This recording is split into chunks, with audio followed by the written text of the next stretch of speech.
এত বড় ফর্দ দিয়েছে, এই ব্যাগের মধ্যে ধরবে কিনা বুঝতেও পারছি না। এত বড় ফর্দ আনছে, নিশ্চয়ই 1,000 টাকার মাল। হ্যাঁ বোন, বলো কি দেবো?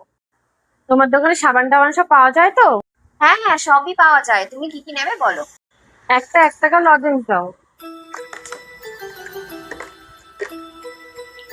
একটা 2 টাকার ললিপপ দাও,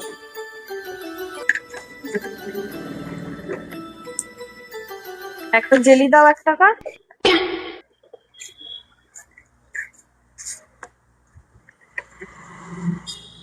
এক টাকার পালস দাও, तो रुको जरा सबर करो। আর 5 টাকার ভিম সাবান দাও।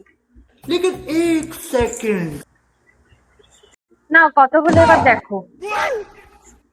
আমি ভাবলাম 1-2 হাজার টাকার মাল নেবে, শেষে কিনা 1, 2, 3, 4, 5 আর 5, 10 টাকার মাল দিলো। এই নাও, তোমার 10 টাকা হয়েছে। এই নাও টাকা।